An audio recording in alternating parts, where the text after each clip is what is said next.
Welcome back to Beyond the Spot, Decolonizing Healing One Brain at a Time. This is episode 19, and we're working around parenting and the nervous system, how our unhealed wounds shape the next generation. I am Tracy Gantlin-Monroy, licensed professional counselor, healer, and the first Black female brain spotting trainer in the world. This week, we're talking about parenting through the nervous system, how the unhealed wounds carry forward in our bodies shape the way we raise our children. Because children don't just inherit our eye color or our laugh. It's beyond that. There's more of an essence of who we are and what that looks like as we consider this idea of reinforcement. They inherit our nervous system states. And I just want to give you a reflective invitation off the top. Parents, when your child is upset, what rises up in you first? Calm or chaos? Thank you for being here, and I'm really excited about this episode. Beyond the Spot, Decolonizing Healing One Brain at a Time, is a podcast that weaves, my first love, of course, brain spotting, and somatic informed modalities with embodied healing, cultural consciousness, and real talk about trauma, resilience, and recovery. Hosted by Tracy Gantlin-Monroy, a licensed professional counselor, spiritual healer, and the first Black female brain spotting trainer in the world. Each episode dares to dismantle mental health myths, uplift lived experiences, and restore collective wisdom. One conversation at a time. Beyond the Spot podcast is for educational purposes and is not therapy. Please reach out to licensed medical and mental health professionals. Thank you.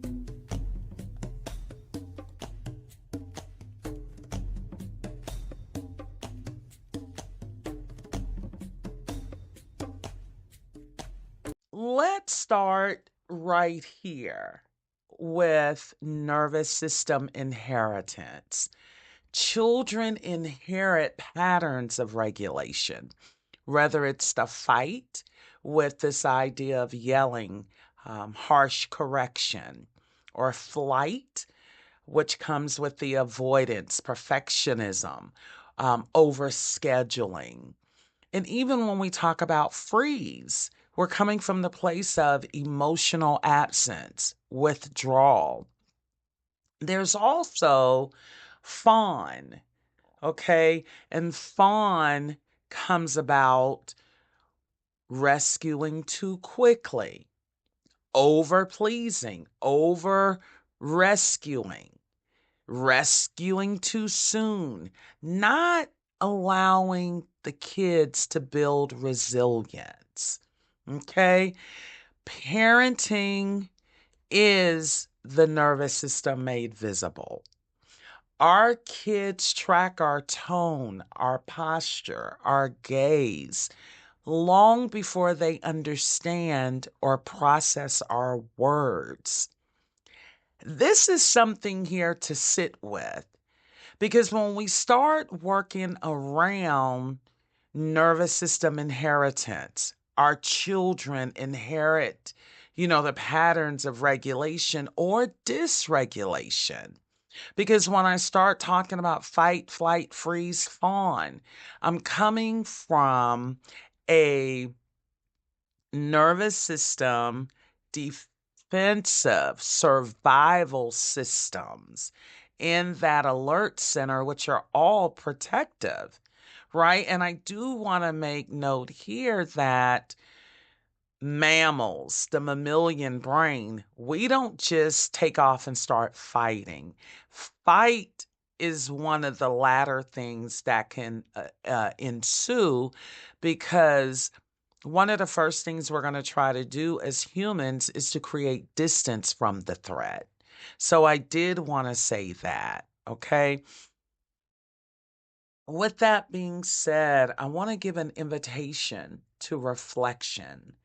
When you catch yourself withdrawing, overreacting, or shutting down, can you pause and ask, what state is my nervous system in right now? It's important for me to speak about the pause.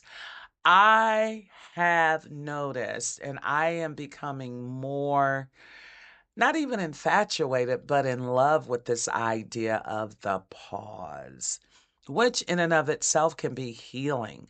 We move around life so quickly, right? And I'm giving an invitation here to just kind of slow it down. In brain spotting, we often say we go slow to go fast, if that makes any sense. I also want to share scholarly frames of parenting trauma, because scholars have given language to what parents carry in our bodies. And I say our bodies because I am a parent. My son is 26 years old presently, and I can remember and recall along my journey of increasing my awareness, my knowledge, my sense of self. And so I'm very okay with even sharing that, even as I have parented my son. We're talking 26 years ago. He made 26 on his birthday this year in September. I've been doing my own work all along. That doesn't stop for me. And so as I participate in my own healing journey, what I notice is my son is one of the first to come online with me.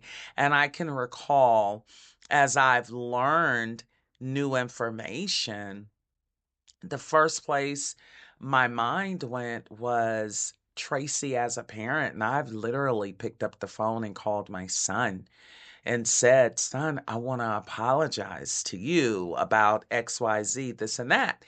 And he is so brilliant, and I love that kid. And he would affectionately say, well, actually, I'll just be upfront with you. I called him on an occasion and I said, "Son, I am so sorry, that my parent fucked you up in any way." And he said to me lovingly, he says, "Mom, you didn't fuck me up. What are you studying or what are you learning?" And that really brought joy to me, that my kid knows me so well. And one of the things he knows, if he doesn't know anything else in life, is that I absolutely adore him, as does his dad. Let me say that. And so, with that, to just kind of show you how, listen, our kids are connected to us for better and for worse. Let me say that. When we start talking about the neurobiology of it, the ethos of just humanity, for birthing persons or moms, and even the molecular and cellular and DNA makeup of fathers, dads, right? And so parenting is truly something to be reckoned with, and there really is no book that can give any guarantees. And so I really appreciate um, the language that scholars have used to just bring more specificity and tighten that frame around parenting.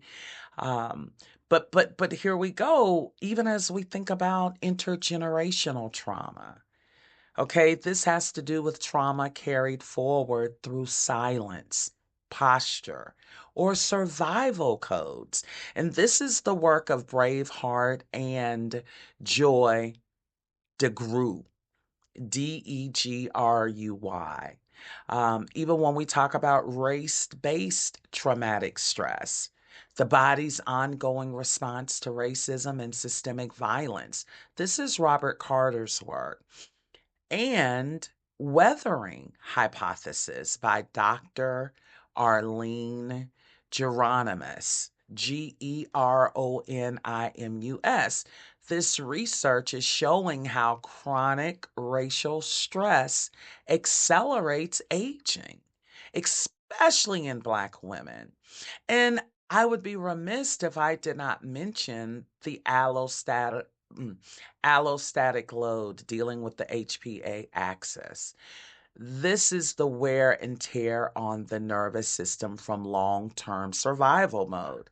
And this idea of allostatic load, allostatic overload, came up early in my PhD research, and it has to do with biological stress and how our systems are not designed to operate and maintain allostatic overload, which becomes the precursor to poor health outcomes. And I got to tell you this, the research shows that Black women, just like me, just like Tracy, are leading the pack. And on the heels of Black women dealing with allostatic overload, or Latin women. Yeah, so we're talking about the Black and brown there. And let's be clear, these aren't just academic terms, nor are they abstract. They describe what many parents feel every single day when a child walks out the door. The tightening of the chest, the scanning mind, the urge to overprotect, the body braces, the nervous system whispers, keep them safe at all cost. Especially when we start talking about parenting in BIPOC communities. Because for parents of color, parenting anxiety is not irrational. It's actually survival. When we talk about the Black family, there's this idea that's demonstrated, which actually is interpreted as vigilance as love, discipline as protection, and silence as shield. And even when I talk about indigenous families, the idea of shadows, of the boarding schools and cultural loss. Talk to any Native American that you're in relationship with and just spend some intimate time. Talk to some other indigenous folks, right? And even when I think about immigrant families and that pressure to excel and assimilate in hostile systems, to carry family honor, even while in those hostile systems. And let's not forget women-led households, as we're calling the role of parenting. When we think about women-led households, there is this hyper-independence demanded, juggling roles, even the idea of stress absorbed by the children as the world is unsafe. I'm just saying. What looks like strictness or coldness is often love fused with vigilance. It is survival showing up in parenting. Love trying to outpace danger. Yeah, and I want to give an offering of an invitation, especially to parents of color. Where do you notice vigilance living in your nervous system? What would repair look like if safety didn't have to be earned through perfection? Yeah, because many of you may not even be aware that oftentimes, especially in communities of color, and I tell you, as a Black-bodied woman, real talk, It is so common for me to notice in women of color this idea of achievement as identity. Layer that or couple that with the idea of parenting and what that looks like that's being imparted to our children. Yeah. And I also want to give balance here and speak to dominant culture. This idea of whiteness versus white people. And I say it time and time again, and I just don't think I could ever say it too much because it's important for me to be clear. There is a difference between white people and whiteness. And I want to give an operational definition here. When I speak about whiteness, I'm talking about the system, the culture of avoidance. Okay? I'm talking about white supremacy, real talk. When I talk about whiteness, I'm coming from a white supremacy perspective. Okay? And this shapes parenting differently. It hasn't carried the same generational vigilance, so it often shows up as silence around race and history, avoidance or discomfort, believing neutrality protects children and or is protection. Even this idea of overprotection, snowplow parenting, right? Doing their best, clearing every obstacle that their kids would ever encounter. But whiteness, again, is not white people. Please notice that. I said whiteness and not white people because there is a difference. The fact of the matter is, communities of color require allyship. We require allies and we require co conspirators. And so, just even listening to the media with the temperament, it's a high political temperament, quite different, actually. I'm 55 years old. Um, and I've been experiencing quite a bit just in the day and time that we're in. It really, I don't know. But anyway, where I'm coming from is I just need the world to know that because someone is white or Caucasian doesn't mean because they are a part of the dominant culture normative by way of their social locations and identities that overlap, which forms the fullness of who we are from an intersectionality perspective. Like, get away from that ocular assessment, please. You can't judge a person by the color of their skin. I would be remiss as we're decolonizing healing one brain at a time to not speak about whiteness versus white people. They are not one in the same. Okay. And so, with that being said, when I talk about white parents, when I talk about white people, especially allies and co conspirators, you know, can is it possible to resist whiteness and raise children with honesty, race conscious awareness, accountability, and resonance? I'm begging the question because oftentimes the way we respond and the way we kind of manage our own nervous systems oftentimes is through avoidance. People generally think about what impacts them and what I am finding about privilege, right? Oftentimes through privilege, people are far removed, whether it's socioeconomically, whether it's by gender, whether it's by sex, whether it's by ability. I'll give you one.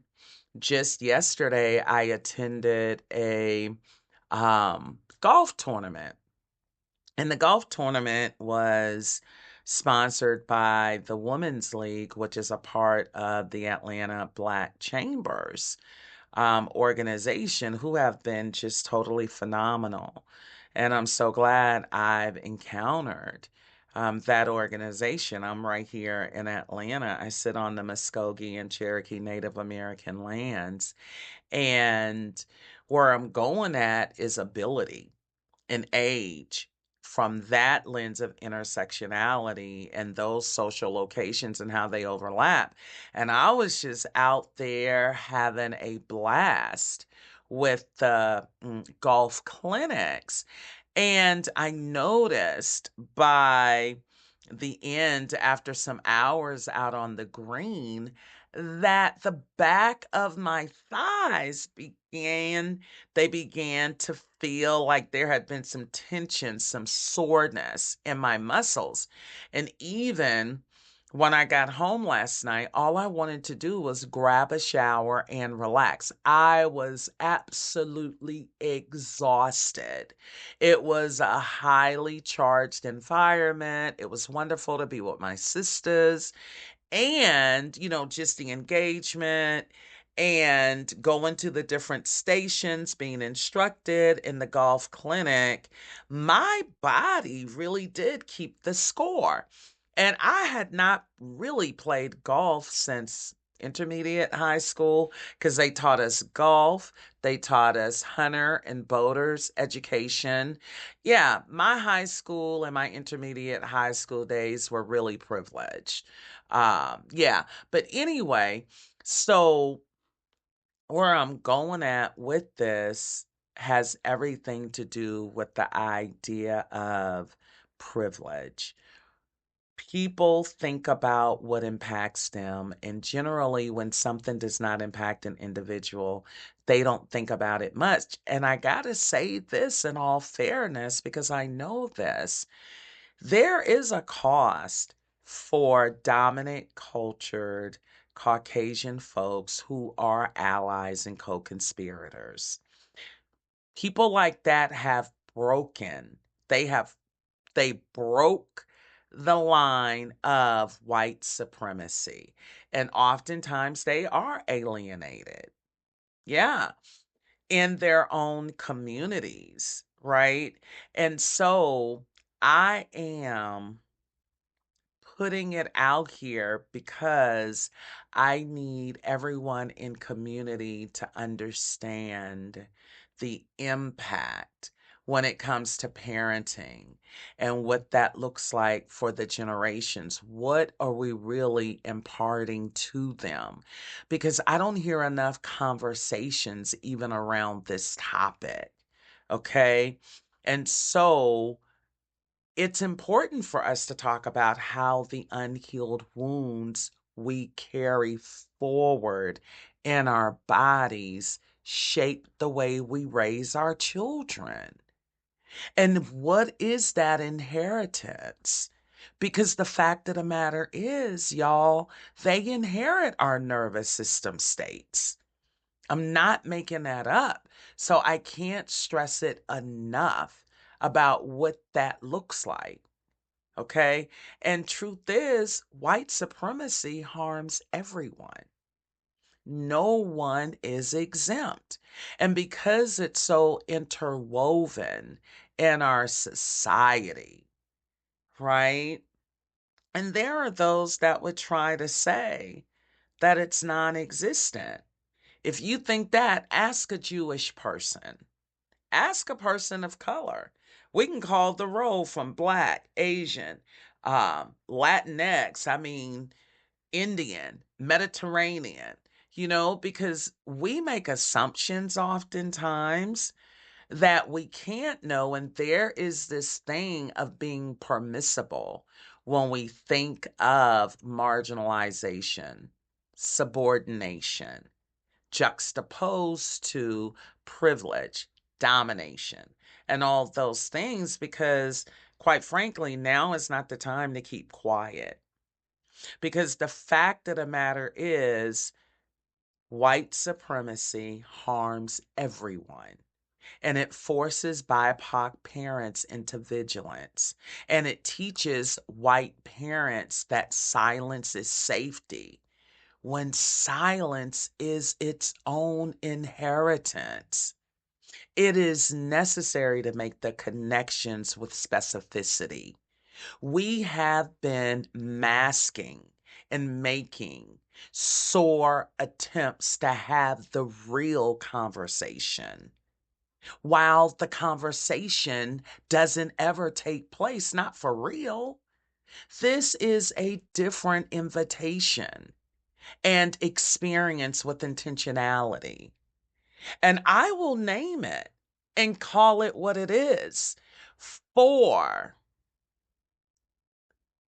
because that's the only way to call it in, right? So I'll name it and I'll call it what it is.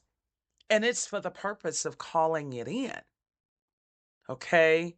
Because in dominant culture, the wound isn't vigilance like in many communities of color. It's actually disconnection.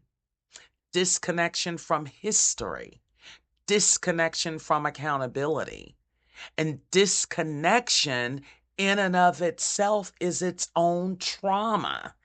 And it gets passed forward too. Okay? And I'm just saying this for our dominant, cultured, Caucasian parents. Where do you confuse neutrality with perfection, with safety? And how might truth telling become an act of love? How might silence actually leave children unprepared? And even towards allies, how can your nervous system expand to hold resonance across difference? These are just reflective invitations here, because there is this idea, y'all, of rupture and repair. And when we're so afraid of rupture, we play it safe. Look, it's time out for playing it safe. When we play it safe, people are harmed in humanity. Every human being is a flower in the garden of humanity. And quite frankly, as a result of my belief, my source, every human being is a flower in the garden of God, as far as I'm concerned, right? Every parent ruptures. I don't give a damn who they are. As parents, we are going to miss a cue. Every parent misses a cue. Every parent withdraws at some point. And every parent raises a voice. The wound isn't the rupture. The wound is when repair never comes. Repair says lovingly, yes, yes, I lost you for a moment, but I came back. That back becomes the nervous system's blueprint for resilience. Parents, what does repair look like in your home? And here we go, clinicians, my colleagues, healers, helping professionals. How do you model repair with parents you serve that are on your caseload? How do you help parents imagine repair? Not perfection, repair. Because that's what we're talking about here.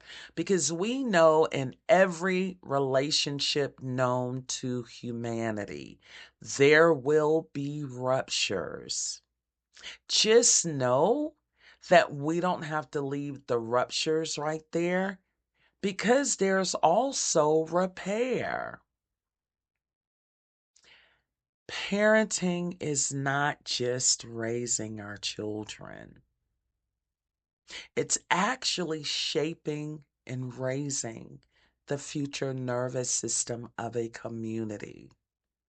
For BIPOC parents, for white parents, vigilance has been an inheritance of survival for BIPOC parents, and for white parents, silence and avoidance have often been normalized. All of this is for safety, y'all. But all of us, parents, clinicians, communities, healers, yeah, we can all choose healing. And I just want to give some final reflections here. Parents of color, where does vigilance live in your body? Please notice that. White parents, where might silence be mistaken for safety? And how could truth become an act of love? And for clinicians, healers, community workers, body workers, helping professionals, how can you honor survival strategies while opening doors to healing? Because let's be clear, healing your nervous system isn't just for you. It is an inheritance for your children, for your grandchildren, for all of those generations to come. Our babies, our children inherit more than survival. They also inherit possibility, y'all. Yeah, yeah. Our generations inherit possibility. And that in and of itself, my love, is expansive. And so I want to leave you with this thought. What is your role as a parent? Because I don't care if your kid is 40 years old. If you're still on this side of living, you have a responsibility. Yeah. And if that trust is broken between yourselves and your children, could this be some small form of motivation towards repair of whatever that rupturing was? I stand with you. I send my spirit to you. I send my heart to you. Yeah, because I gotta keep it 100, as the young people say. Of all the accolades, of all the titles, of all the accomplishments, my favorite and best one is that of mom. Yeah. Thank you for being with me for this conversation. And I always invite anyone to reach out to me. I would love to hear your feedback. And perhaps there's someone out there that would like to be a guest on Beyond the Spot, Decolonizing Healing, One Brain at a Time. I would love to have you. And thank you for making space. And to all of you who are listeners, who are supporters, just throughout my life and my career, I want to thank you because your exhortations, your encouragement is how I got here.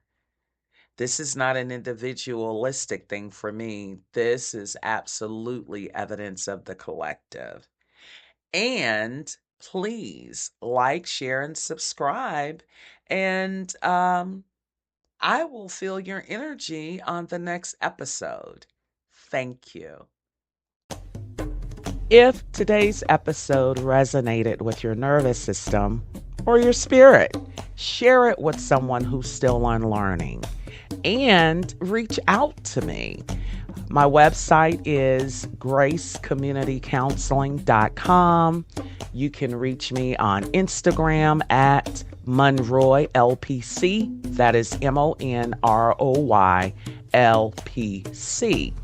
Also, I have offerings from retreats to brain spotting trainings to workshops, you name it. And I am also a speaker. So if you ever need a speaker with my skill set,